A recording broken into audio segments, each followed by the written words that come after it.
Keto does that by eliminating entire food group. You are not supposed to have carbs. Yeah. So thereby leading you to a deficit.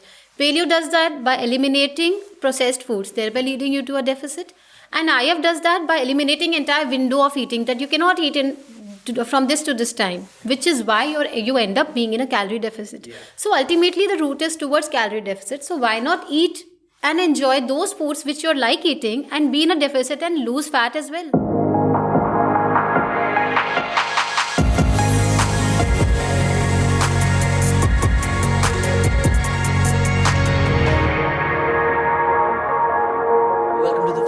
Podcast. I'm your host Vipin Sharma. My goal with this show is to introduce people and ideas that can be life-changing for people. So I'm bringing on guests who have chased after their dreams, got their ass kicked, and found some success. My idea is to bring them on here and distill some of their learnings and use them so that we can use those learnings as we chase after our dreams in 2023. And I have with me today a very special guest. I have somebody who's, despite having a very successful full-time career, is constantly pursuing, expanding her horizons, trying to maximize her potential through learning about fitness and nutrition. And she's an inspiration to many folks like me. So, ladies and gentlemen, I present to you Ashima Gera. Thank you so much for a wonderful introduction, first of all. You've been an inspiration for a while. I've been following you on Instagram for a bit now, and we've conversed a few times. And you come across as somebody who's extremely kind and a gentle person. Not someone who's so. This actually makes me very interested in your philosophy as a coach. So you've been teaching nutrition and fitness for a while, right? So this nature of yours, this kind and down to earth nature of yours makes me want to know even more what is your coaching philosophy and all. So we'll dig into all of that. But to begin with, let's begin right at the beginning. Tell us a little bit about your childhood, your early years growing up. What had a significant impact on your life that you're living today? All right. So I belong to a very small town. I'm a small town girl. I'm from Mainpuri. It's near Agra.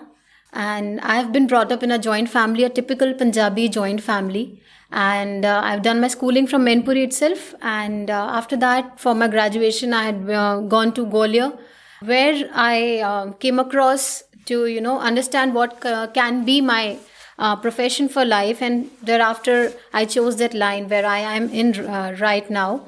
And that being said, if we talk about fitness and nutrition, entire my school time, I wasn't a very active sports person or involved in any of the sports activities. However, I was, I'm a trained Kathak dancer. By the way, I'm a Prabhakar in Kathak. So all of my time was dedicated towards the riyaz, the practices, or maybe the performances. I used to give stage performances on Doordarshan. And if you remember, there was a really famous show back then in our childhood days, Boogie Woogie. Yes, I do. Yeah, so I stood first in that as well. So that's how I have never been towards fitness per se. But then, yes, at some point of time in our journeys, we come across something which ignites the fire in us. And this was one of them. So, which was one of them? Winning the Boogie Woogie competition? Fitness was one of them. Oh, yeah, of Coming course. across Right. all these years. So, since you said Prabhakar in Kathak, I mean, for the uninitiated, for those who don't know much about, although my wife would kill me for this, she is also a trained Kathak dancer. Oh, lovely. And nice. But I don't know what a Prabhakar means. What can you tell us? What does it mean? Okay, so there are levels of Kathak exams where you give. I've done it from Prayag Sangeet Samiti in Allahabad, and the Prabhakar is the topmost of it. Okay. So the last level is Prabhakar, and I've passed that as well. Wow. Okay. That's wonderful. Thank you. Yeah. Now, that was the time of a one-channel television thing, right? So, yes. Boogie Woogie was our favorite at that time. Absolutely. So what was that like? There must have been a really high moment in your life? Yes, absolutely. It was, and we all were exhilarated to tea, and we were really happy, all of us. My guru and my mother, everything. I mean, I dedicate all of my Kathak thing to both of them. So we were so excited that there were hoardings in the city it's a very small town, you understand. So there were hoardings in the city, and everyone was coming over to congratulate, and so it was the moment. It was really wonderful. Weren't you tempted to pursue Bollywood after that? I was actually, and my primary aim while I was growing as a dancer was to become a Kathak dancer. But then life happens. Then you realize that maybe this could be a side thing and not your primary profession. But maybe back then there weren't many avenues like right now. When we were growing up, there wasn't any awareness. There wasn't much of avenues available for people to pursue subjects like arts, and there weren't many options available to them as a profession. So which is why maybe that's why that mind changed, and I continue to study harder and to become something. But any specific moments you remember where you went for it, you pursued the dance or acting or something, and you experienced failure? Not failure per se, but then I have experienced a lot many things in my life. Touchwood, God has been very, very kind to me. Whatever things I have been imagining or maybe wanting to do, with tries and all, people, God has been very, very kind to provide me with those opportunities which I can grab upon. So yeah, I had acted in one or documentaries back then. And Nice. yeah, long ago, I don't even remember the details of it now, but then I did maybe two of them, and then I did this show, and I used to give stage performances on Doordarshan. And I used to conduct little summer camps and all that in the localities. So that was a hell of an experience and all, altogether to me. So then, walk us through the part of your life after the phase of winning Boogie Boogie competition. When you went to pursue your career, was there a specific time? How did fitness happen to you? Fitness, nutrition, how did that happen to you? Back then in 2015, when my workplace was somewhere in West Bengal, and I was continuously questioning myself, my worth, my capabilities, and questioning. There came a point when I was questioning my partner's loyalty towards me even. So I had slightly, became very silent and slipped into depression, and that was a very, very bad phase of my life. That being said, I have always been a very talkative, chirpy, outgoing, extrovert, and nice person to people. So this was not something which I could see myself as. So I decided to take charge of my life, and I wanted to somehow keep myself occupied so that my mind doesn't go towards that side. So what I planned to do was to keep my entire evening occupied and busy. I used to go to the gym, and for the very first time I entered the gym that time. So I used to go to the gym, thereafter maybe play basketball or badminton or swim, run, and come back home. As soon as I was home, I was very tired. I used to eat and sleep. That's it. So I would not have much of time to think about that part of my life. Gradually and slowly, working out, strength training started to give me as much happiness and joy as was giving me all these years. And which is why strength training became an essential part of my life, and which I would never let go of. And since then, I've been working out, and I've been pursuing this, as one goal in my life. Yeah, so I want to dig a little deeper into this. So, of course, like you mentioned, you were going through a very rough patch at that time. Most people around that time, when that happens, slip into something negative. Most people either become couch potatoes, or they would just start overeating and indulge in alcohol and various other ways that people used to cope. Now, no judgment against any of that. I feel every behavior, whether it's good or bad, has something in it for you. Like, it's trying to solve a problem. It's an attempt to solve a problem. Even the drug addict, I believe, is trying to solve a problem through it. So no judgment against anybody, but most people tend to gravitate towards those things. You instead gravitated towards something which would actually be prescriptive. So if somebody came to me today or to you today saying that I'm going through this low phase, what should I do? you'd probably be recommending them these things that you did. So what was it in your life that actually helped you gravitate towards the positive instead of all the negative that people go to usually? Okay, as I said that this wasn't my behavior. Being sad, unhappy, and silent, not talking to people, not going out, not mingling, staying in those four walls was, getting very disturbing to me. It was taking a toll on me. So, which is why I decided that. Okay, this is not what I want from my life, at least. I want to be happy. See, all of us are living, just to be happy and for mental peace. And I personally feel wherever these two things are available, just grab it before someone else does, because it's way too expensive. So this is why I feel that I challenged myself that I should be doing whatever I enjoy doing as a person, which was outdoors. So I chose that path, and touch wood, and I'm really happy that I did, and it had led me to this place now. Yeah, so it is your nature that actually helped you gravitate towards the right thing. Absolutely. That's wonderful, yeah. All right, so Ashima, you've so when you got out of this messy situation in life, and you got out through working out and eating well also. Did eating well come naturally to you, or did you have to work on it? I did have to work on it. Yeah, coming from a Punjabi family, I'm pretty sure you had to work on it. Actually, I cannot miss my gobi parathas, and I cannot miss my makke ki roti. But still, right now I'm able to adjust all of these into my calorie count of the day. Yeah. But back then, when I was still reading about it, still getting to know nutrition and fitness more, I had given up on a lot of food items, which now I realize I should not have done. But back then, when I was still understanding the nuances of fitness, I did that. Plus, during that phase, I did gain some weight because I wasn't eating nicely. I was skipping meals, and I was drinking just milk or maybe soup for dinner, and just hogging on to bread jam or something, whichever is easily Convenient available. and easy, yeah. Which is why I had gained some weight, some kilos.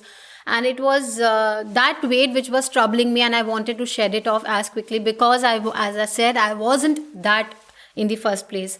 So that's how I ended up, working on the subject and working on myself all over again. Okay. And during that time, you tried multiple diets, didn't you? I did, yes. I feel bad to say this, but I actually did. Oh God. Yeah. So what diets did you try, and what did they teach you? What did you learn? So let's dig into each one of those. Did you do keto? Yes, I did. Okay. I did. What was the experience like? Oh, keto was terrible for me. Oh God, it was really terrible. So how I came across keto, there's an interesting story to it. So there was a senior in my office, and he, one fine day I see him very lean and, very clean and thin, and he comes to me, and when he knew that I'm into working out and fitness and nutrition and all that. So he came up to me and he was asking something related to nutrition and all. And then he broke the news that he's been doing keto, and he said, you just have to eat paneer with lots of ghee. That's it. And see, I've lost a lot of kilos and all. So I was really inspired that I have to do this. I have to try this diet. What is this about? So I did that. I used to eat paneer, grilled paneer throughout this journey of keto. And maybe on 5th or the 6th day, I broke down and I said, I cannot do it anymore. I was experiencing headache throughout the journey of these 5 days. I was nauseatic. I was irritable. I was yelling at people. I wasn't very nice with people. As you said, I have been very nice. So it wasn't, again, not myself what I was being, because food is something I cannot stay away from. Which is why I ended up losing my self-control, and on this 5th or 6th day, maybe I went out to Pizza Hut to have maybe I had one whole big pizza of myself. Yeah. Okay. That was the keto. Yeah. No, I can totally relate to that experience. I have myself tried keto for a while. In fact, I've done the whole 9 yards. I've tried all of these diets as well. And my experience with keto was also, I wouldn't say similar. It's very different because I lasted a good 6 weeks, and I lost a good amount of weight. And I still believe keto works for some people. Exactly. Mostly people living overseas, Americans find it much easier to do. in our culture, it is very hard to do. If you're somebody who can just bulldoze their way through all kinds of all kinds of temptations, all kinds of cultural things, which is, your mother preparing your favorite food, or you're visiting somebody's house and they make amazing biryani, and you're willing to just willpower your way through all of that, then probably you can sustain on keto as well. And scientifically, I know a lot of athletes who do well on keto, but it's not for everybody. So you have to, I believe, it's just you have to But see then what works for I you. feel Indian diet itself is so wholesome. Yeah, There absolutely. is a lot to it, but you should know how to pick and choose from it. It's so wholesome. It has everything inside, and if we have decided, to extract the best out of it, we would be able to definitely do that. Yeah, exactly. Better to, pick and choose from what you have. Absolutely. And because there is some amazing stuff in it, like you said, right? Yeah. So after keto, what else did you try? I did IF also, intermittent fasting, which again works for many people. And if it does for someone, good. It did not work for me because I kept feeling hungry. Yeah. I was feeling hungry during my eating window, during my non-eating window, while I was asleep. I used to wake up in the night and I used to feel hungry. Then I used to drink water and sleep again. That I was being very persistent towards the diet. But then again, I failed because I was experiencing hair fall. My skin was going bad. My nails were becoming brittle. And again, I was feeling low on energy. I can already imagine people watching this saying that, oh, this works for me, that works for me. It Different does. things work Yeah. for different people. Yeah. But you're sharing your experience, what worked for you and what didn't Yeah. work for you. And a lot of people share that similar experience, I believe. Yeah. Yeah. And you did you do any of those cleanses, detoxes, juice diets? And all of those? Yeah.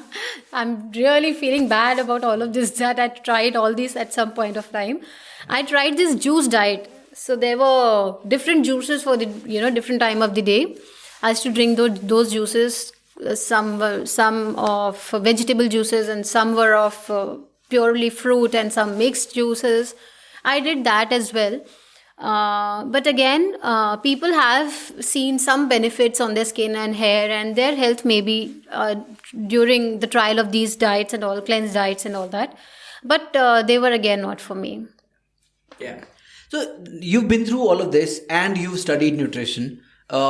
Talk to me about what effect does it have on your body? So people just say that doing these fat diets or these cleanses and detoxes is bad for your body. It takes a toll on your body. We've heard that multiple times.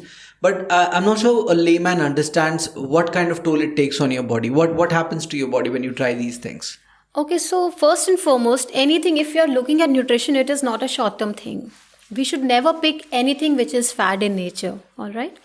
And having been trying all of this and, onto my body personally, I feel these diets do take a toll on you by, you will feel lethargic, you will feel low on energy, you would not want to go out with your friends, you would not, like to even, work out also because you're so low on energy. Your skin goes bad, you experience hair fall. But all these etc. being said, some people have been benefited from these diets. I am not those some people, right? There have been people who have been benefited and they have been doing IF since so many years and they are likely to continue this. They have picked this up as their lifestyle. And if this works for them, well and good. But what I say is, please do not follow IF just because your friend is doing or just because your neighbor is doing. One man's elixir is some man's poison. Yeah. Absolutely. And what goes on inside the body? Does I believe your hormones go for a toss when Absolutely, you do these? which is why I mentioned you experience mood swings, your sleep pattern gets disturbed, and your body doesn't. There is a saying that your body doesn't understand the difference between thirst and hunger, but it actually does. If you're in tune with the body. Absolutely. And by following all these diets, we misconstrue the body by giving either water or food instead of might give instead of food and water whenever it is required. Yeah, no. So my experience with all these diets, actually, the long term damage, because I've been doing this for years and years, and the long term damage that that I can now look back, and in hindsight I can see what I was doing and what was wrong with it. At that time I didn't know. Now I can look back and see what was wrong with it. The biggest damage it did to me was it destroyed my relationship with food. I was Absolutely. just not in tune with my body, and I would not look forward to eating. It just badly affected my relationship with food. Absolutely. You spoil your relationship with Yeah, food, yeah. correct? So, since I've studied nutrition very recently, I've come to realize all these things, that it is best to work on what's natural, work on restoring your satiety mechanisms of the body, Absolutely. which is just built in. You just have to restore them, and you just have to be more in tune with your body. Yeah, that's what we call in a layman language, that we should be, if our target is to lose fat, we should be on a calorie deficit. We should expend more calories than we consume. Simple maths, we are expending more than we are earning, and if we want to gain muscles or gain weight, we should consume more than we are burning. Yeah. So if you look at all these diets, keto or paleo or IF, ultimately they are leading you to calorie deficit only. Absolutely. None of these work without a deficit. Like, Absolutely. people say that you can eat all the food on keto, but if you're not in a deficit, Yeah, you're not going to lose weight. weight. That's for sure. Keto does that by eliminating entire food group. You are not supposed to have carbs. So thereby leading you to a deficit. Paleo does that by eliminating processed foods, thereby leading you to a deficit. And IF does that by eliminating entire window of eating, that you cannot eat from this to this time, which is why you end up being in a calorie deficit. Yeah. So ultimately the route is towards calorie deficit. So why not eat and enjoy those foods which you're like eating, and be in a deficit and lose fat as well? Yeah. Yeah, and focus on perhaps something like what a lot of people turn to, which is an 80-20 sort of a principle, wherein you can eat wholesome good foods that are good for your body, quality of those calories that you're going inside. Absolutely. So let's say your calorie budget is, let's say, 2000 calories. You can out of those 2000 calories, 80% of those can have to be wholesome whole foods, which are not processed, ultra processed foods, right? But 20% of the times, or 10 to 20% of the times, occasionally, you can indulge yourself into the favorite foods that you enjoy. Let's say if you're at a party, you have a party tonight later, right? Yeah. Yeah, if you're at a party or there's a special occasion at home, you don't have to deprive yourself. Not because at one meal all. is not going to throw you off anywhere. As I always say, that eating one salad would not make you fit. Yeah. Likewise, eating one slice of pizza or maybe entire pizza would not make you unfit also. Yeah. Yeah, see, I believe a lot of this is so mental, right? Because let's say we've stuck to a good diet for a while, and then we have one bad meal. We feel bloated and all of that, and we begin to feel that we've undone the progress that we had made over the last 15 days. But one meal cannot do that. Doesn't Like, make even any one day difference. of eating cannot do that. Absolutely. It'll make you feel that way. Yeah. And probably the scale will show more weight gain. Yeah. Because there's a water weight that comes quickly with Yeah. excessive carbs and all. But you give it another day, you get back on your routine. It takes a day to get back exactly where you were. Yeah. So it undoes, one day does not do as much as, we overblow the damages of a particular meal. Because carbs and sodium, they tend to retain water inside your body, right? So if today also, even if I'm on a diet, strict diet, and I've not eaten out, but in that particular meal, if I've taken little more of carbs or salt in the night, the next day my scale is going to go up. Yeah, yeah. So what advice do you give to you? What kind of a coach are you? Because you're a very kind and fun-loving, light-hearted person.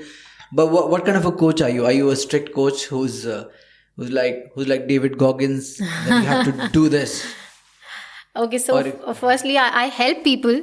I would not use the word coach for me right now. I help people, and I've helped so many lives, and I have made difference in all of those lives, and I'm really glad about it.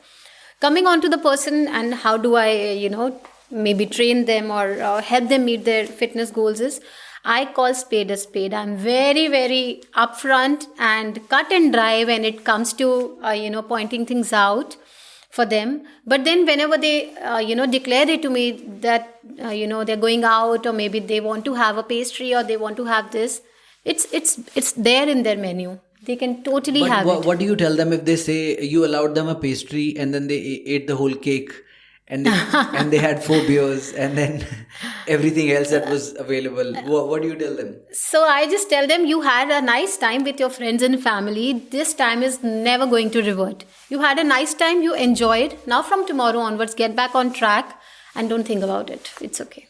Wonderful. Yeah. Wonderful. I suffered this for a very long time. Every time I would indulge myself, now the mindset is different. Every time I used to indulge myself, I used to feel extremely guilty the next day. Now I don't. Now I've learned about this. Now I just I'm kinder to myself now. Yeah.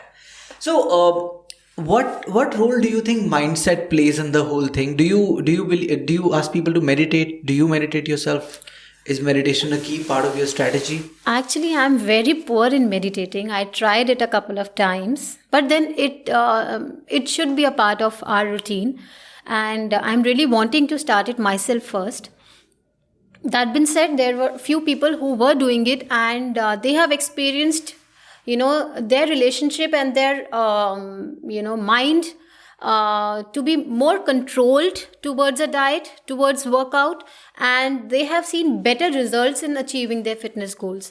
That being said, I have to implement it on myself, which I haven't started as yet, but I'm going to do it very soon. Yeah, so I can share my experience with you. I've been doing meditation for a while, although I've done Vipassana meditation, a 10-day that's thing. really hard. That's hardcore. That is hardcore. But I believe that's the real thing. But then let's not get into that because that's a very deep area to be in. But so I came back from Vipassana. Vipassana is hardcore, right? You have to sit for hours and hours and hours, and then and experience those states of mind that they talk about. So that's a transcendental sort of a thing.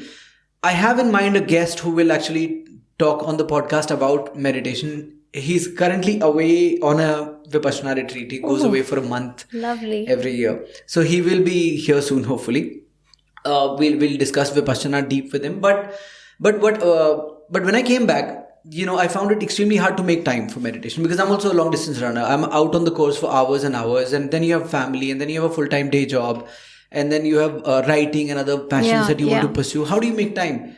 So I thought meditation is just not going to happen. But then somebody introduced to me this app called Headspace. And Headspace has been transforming for me because it allows you to do a meditation for 3 minutes, 5 minutes, 10 minutes, 20 minutes, 45 minutes, depending on the amount of time you have. Okay. So, and then it marks your streak. So if you meditated today, you get a tick, right? Okay. So I've been doing that streak. I've been doing that streak nearly I was just checking yesterday, 865 days. Oh, lovely. Non-stop meditation I've done. And my average time is 8 minutes. So 8 minutes isn't much, right? But I do 8 minutes when I can, 10 minutes when I can, 20 minutes when I can, right? But just because I sit down, and research proves that even if you sit down for 5 minutes, you experience the benefits. Yeah. So quickly, the kind of meditation that I do is awareness meditation, which is just focus on the breath. So what happens is as you sit down and start focusing on your breath, your mind will wander somewhere. Yeah. As it wanders, you're supposed to, whenever you realize that your mind has gone away somewhere, you bring it back to the breath. Yeah. Then it'll go again, and then you bring it back. So that's almost like a rep for the mind. So like you lift a dumbbell and then you do reps of it, right? 10 reps, right? Yeah. That's one set. So if 10 times the mind wanders, you bring it back each time without agitation. You just observe the thoughts going away, and then you bring it back to the breath. Now, when you do this multiple times, you eventually regain more control over your own mind. And then I believe in the end, it is all about resisting temptations of different kinds, whether it is about spending money or whether it is about resisting a certain food. It's all about resisting temptation. Absolutely. So when you start to experience more control over your own mind. So when you let's say faced with a situation where you have a tempting food in front of you and you have the decision to make whether you have this now or you don't have this. So it is, if you've been meditating for a while, you probably become a little more calmer and you take a pause and just ask yourself, do you really want this? Mm-hmm. And then you allow yourself to have it. In that pause, you create space for change, right? Otherwise, we mindlessly eat. We mindlessly pick up things and just gulp them down, right? Yeah. So when you pause, you have space to to say no if you want, or maybe have a little. But if you're mindlessly doing something, then you have no space. So I believe meditation has helped me I'm immensely. definitely going to get this app for myself Yeah, first. Yeah. and the wonderful part is, I mean, instead of doing it perfectly, और जब 1 घंटा होगा मेरे पास उस दिन मैं बैठूंगा, तो वो कभी नहीं होगा 1 घंटा, Correct. राइट? 5 मिनट है, 3 मिनट है, 10 मिनट, जितना है आप बैठ जाओ, बट बैठ जाओ, तो it helps. It definitely helps. Oh, great. Yeah. Yeah. Sorry, went on a tangent there. Yeah. But, so Ashima, you've been through tough situations in life before, and currently you're living in conditions which are not conducive to outdoors. You've been living in Leh for a while, and it's extremely cold right now. It's extremely cold in Delhi. I can't imagine what it is like. Before the podcast, before we started rolling, you were telling me about everything that freezes. Frozen, Even your clothes get frozen when Yeah. you leave them out on the line for drying. Yeah. So what it is like to, how do you motivate yourself first of all when the motivation is low? How do you manage to get out of the door, go to the gym and lift weights which are freezing cold? Okay, so what drives me, right?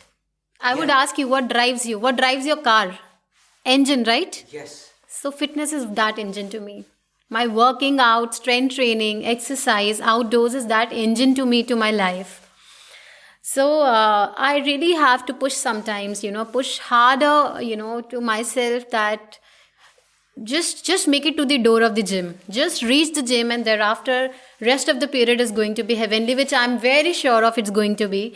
And if at all I'm really demotivated, or maybe not, maybe that time of the month when actually physically also I'm not able to step out also, I just make it to the gym and promise myself that I will do at least 2 sets of every exercise. But believe you me, I end up doing the entire plan of the day. Wow. So this is something which has kept me going through my harder times and through my happier times as well. And this is something which I'm really passionate about, and I would never let go of it even. So the only motivation which I have, I would say less of motivation, more of consistency. All right. How does one build that consistency? Just show up. That's it. Just show up to the gym. And when it's harder to show up, you lie to yourself and say, just head out. Just head out and reach there. Just do maybe 20 minutes, 30 minutes of the workout. You have broken that barrier, that inertia of not stepping out of the house. You have reached the gym. You have broken all the barriers, all those mental barriers which you have, that you're not able to, you won't be able to work out today. At least 20 minutes or 30 minutes of the day, at least, we have done something. Something is better than nothing at all, right? Absolutely. I can so relate to that. It's amazing to hear that. So this year I've been doing a streak of 5 kilometer running every day. So I run 5 kilometers a day. That's just, I'm a long distance runner, so 5 kilometers is not much fun. Nothing, yeah. Yeah. So, but the idea of this streak is to get me out of the door. So I'm supposed to run 5 kilometers every day, but I've averaged this year. So I've finished about 3,700 kilometers so far this year. My goodness. Oh, and God. all because, and I've never been consistent. I had never been consistent in my life before, but this year I've been extremely consistent just because of this fact, which is I tell myself to just go out there, do 5 kilometers, no more, just do 5 and come back.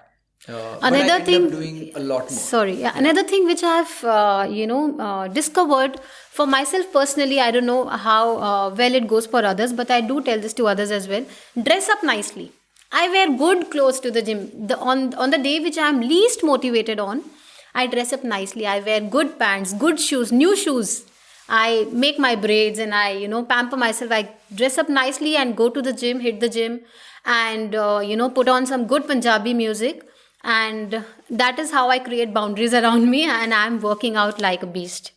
So that's another tip if someone wants to take away. That's wonderful. I would definitely try that. So Ashima, we are at the end of 2022.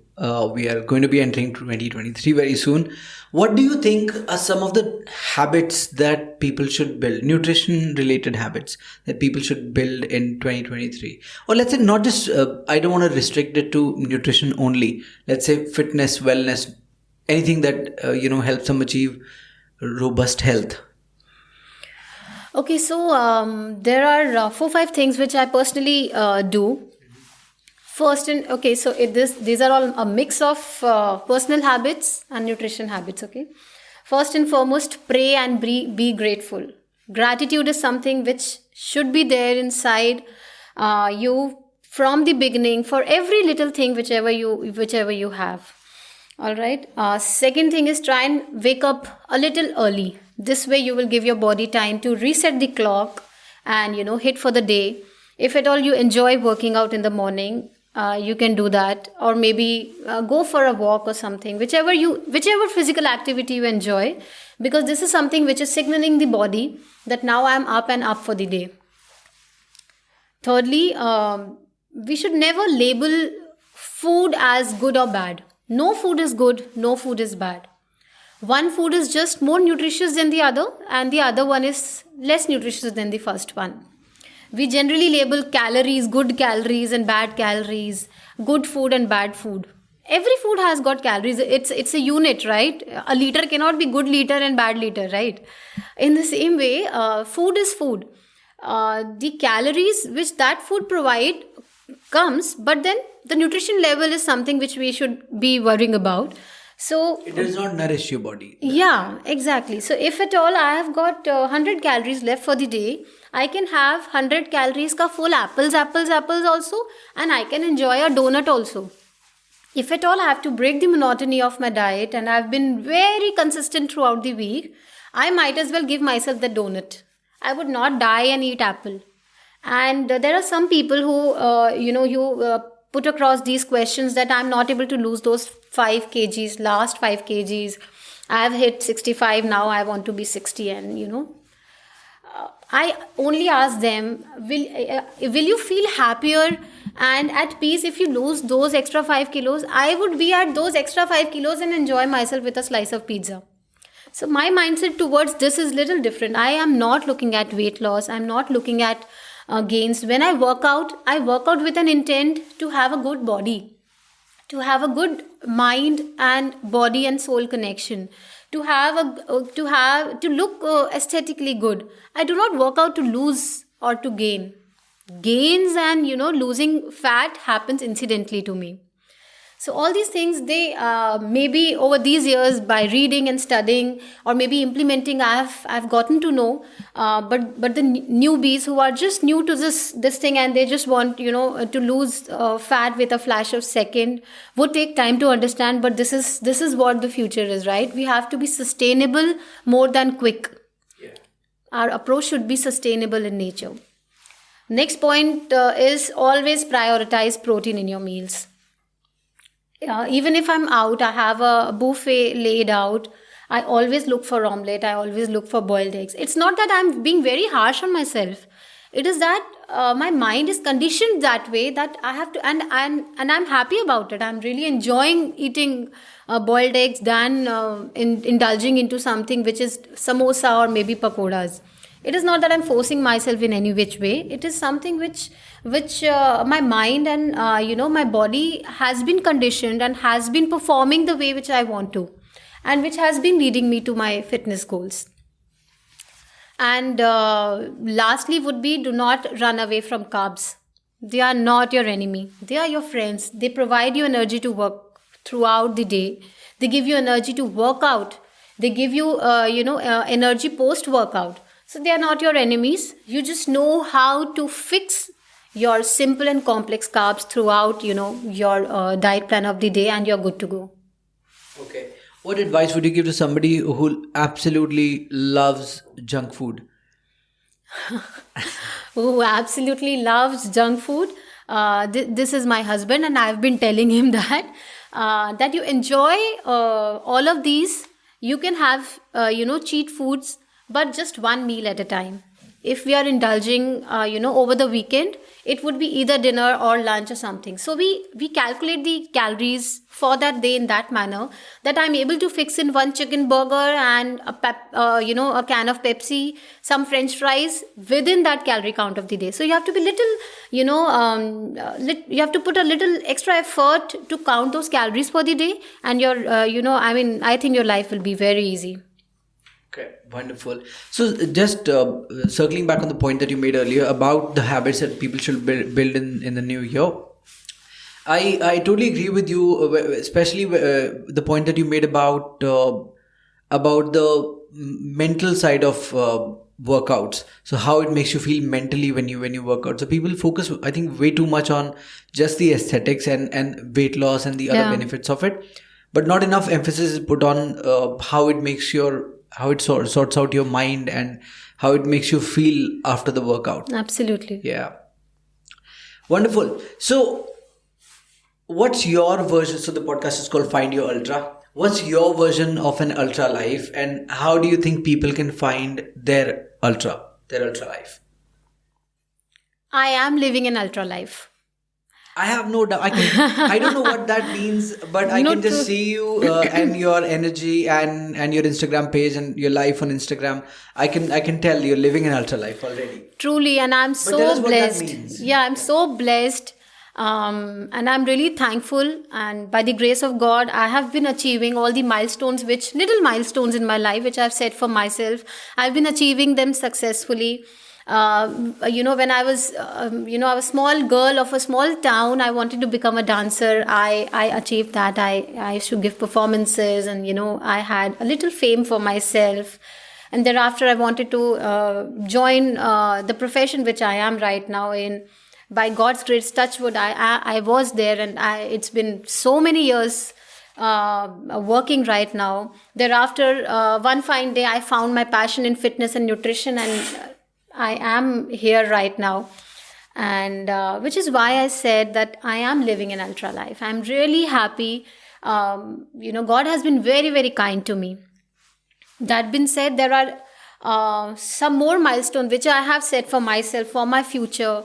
And there are some things, which are at budding stage right now, which I really want to bring them up on a bigger platform and, publish them on a bigger thing. So they are in pipeline. Let's see how it goes.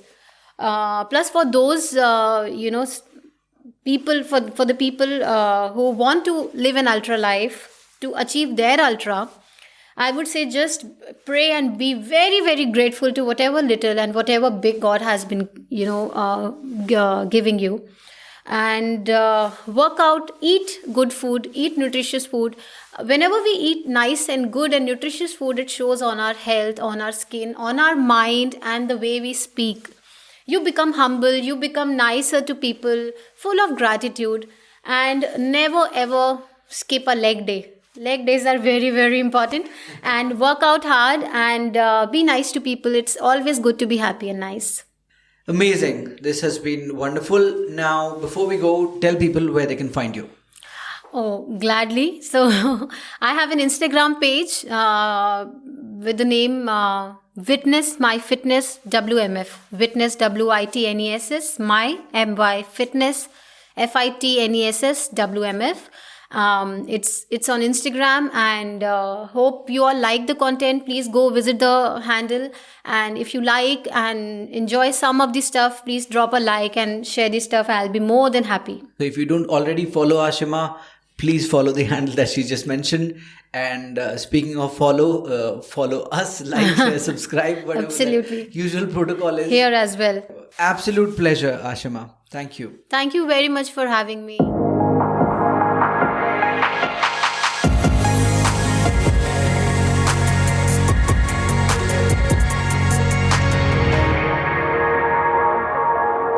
Thank you for staying with us till the end. I really hope you enjoyed this episode, and if you did, please consider subscribing and sharing it with your friends and family. So do look forward to the 1st and the 15th of every month. See you in the next episode, and until then, my friends, keep working on finding your ultra.